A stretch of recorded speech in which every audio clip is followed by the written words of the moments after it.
வணக்கம். Sudarshan astrology remedies. அன்பார்ந்த பண்பார்ந்த சகோதர சகோதரிகளே, இந்த ஒரு வெளிப்பாடு மனிதனுடைய மனதில் இருக்கின்ற சங்கடங்களை தீர்ப்பதற்காக உள்ளது. இது ஆன்மீகமும் ஜோதிடமும் கலந்த ஒரு கருத்தரங்கம் போல் உள்ள நிகழ்வு. இதன் தொடர்ச்சி பல கர்மாக்களை பற்றி இங்கே விளக்கமளிக்கப் போகின்றோம்.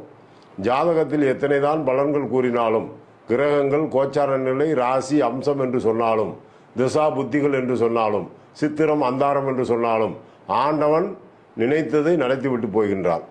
அந்த நினைத்தது நடப்பதற்கு காரணம் முன் செய்த ஊழ்வினை பயன். இந்த ஊழ்வினை பயன் என்பது பலருக்கு தெரியாது. தசாநாதன் சரியாக இருக்கின்றான், புத்திநாதன் சரியாக இருக்கின்றான், ஏன் நான் கஷ்டப்படுகிறேன் என்ற கேள்வியும், மாமியார் மருமகளை வைகின்றால், மருமகள் மாமியாரை வைகின்றாள் என்ற சண்டையும், தகப்பன் பிள்ளைக்கு சண்டையும், கடன் வாங்குதலும், கோர்ட்டு கேஸுகளும், நகைகளை அடகு வைத்தலும், வீடுகள் சொத்துக்கள் ஏலம் போதலும், இப்படி பல பிரச்சனை சொல்கின்றார்கள்.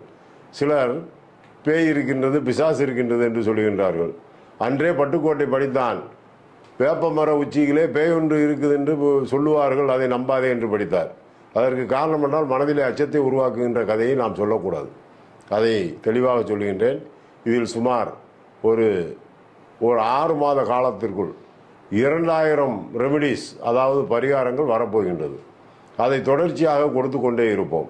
நீங்கள் இயன்ற அளவு இதை படித்து நீங்களே தெரிந்து கொள்ளுங்கள்.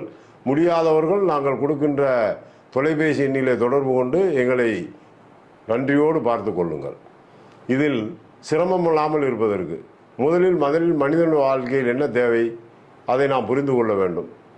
உண்மை, நேர்மை, திறமை எல்லாம் இருந்தாலும் வறுமை என்ற மை இருக்கின்றதே, அதை விட கொடுமை உலகத்தில் ஏதாவது ஒன்றுமே கிடையாது. அப்பொழுது நான் சொல்லுகின்றேன், இந்த வறுமையில் இருக்கின்ற மையை எடுத்து பேனாவில் எழுதினால் உன் தலையெழுத்து மாறும் என்பதை நான் நிர்ணயம் பண்ணுவதற்காக இதை சொல்லுகின்றேன். இன்னும் சொல்ல போனால் மனிதனுக்கு ஆயகலைகள் 64 வளங்களும் பெற்று வாழ்கிறான் என்று சொல்லுகின்றார்கள். உண்மையிலே 65வது ஒரு கலை இருக்கின்றது, அது அவமான கலை. அந்த அவமான கலையை பற்றி தெரிந்தவனுக்கு தான் வறுமையை பற்றி தெரியும், வறுமையை பற்றி தெரிந்தவனுக்கு தான் பிறருடைய கஷ்டத்தை பற்றி தெரியும். நான் இதை படித்து சொல்லவில்லை. 40 ஆண்டு கால என்னுடைய அனுபவத்தில் ஜோதிட பூமியில் இருந்து இன்று ஜோதிட நேதா வரை 12 பத்திரிகைகளுக்கு ஆசிரியரும் சிறப்பாசிரியருமாக இருந்து எழுதிய பொறுப்பு இந்த உலகத்திலே இந்த நிகழ்ச்சி என்பது முதன்முறையாக இப்பொழுதுதான் தொடங்குகிறது. இன்னும் நிறைய உங்களுக்கு கொடுக்க வேண்டியிருக்கின்றது. உங்களுடைய அன்பும் அரவணைப்பும் எங்களுக்கு தேவை. அதைவிட பண்பும் பக்தியும் தேவை. விமர்சனங்கள் இருக்கலாம், அதை மிக மோசமாக இருக்கக்கூடாது. நான் இதுவே என்னுடைய தாழ்மையான வேண்டுகோள். இந்த விஷயங்கள் எதற்காக வேண்டி சொல்கிறேன் என்றால், ஆதி கிரந்தங்கள், வேதம், நூல், சாஸ்திரம், ஜோதிடம் எல்லாத்தையும் கலந்து, வைத்தியம் எல்லாம் கலந்து தான் இதில் வரும். ஆனால் ஒவ்வொரு கர்மாக்களும் உங்கள் உடம்பை எப்படி தொடுகின்றது என்பதை பற்றி தெரிந்து கொள்ள வேண்டும். இந்த சுதர்சன் என்று ஏன் பேர் வைத்திருக்கேன் என்று எல்லோரும் நினைக்கலாம். அந்த காலத்திலே எந்த கோயிலும் எந்த சாமியும் மனிதனுக்கு சரியாக தெரியாது. குலதெய்வ வழிபாடு கூட சரியாக தெரியாது.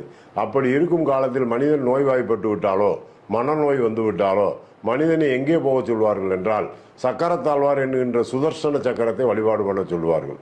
அங்கே போனால் நம் உடம்பில் இருக்கின்ற 9 சக்கரங்களும் சுத்திவிடும்.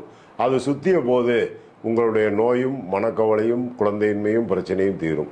அதற்காகவே கிருஷ்ணன் கையில் உள்ள சுதர்சன் என்கின்ற சுதர்சன சக்கரத்தை சுதர்சன் அஸ்ட்ராலஜி ரெமிடிஸ் என்று வைத்திருக்கிறோம் என்று கேட்டுக்கொண்டு இந்த நிகழ்வுகள் தொடரும்.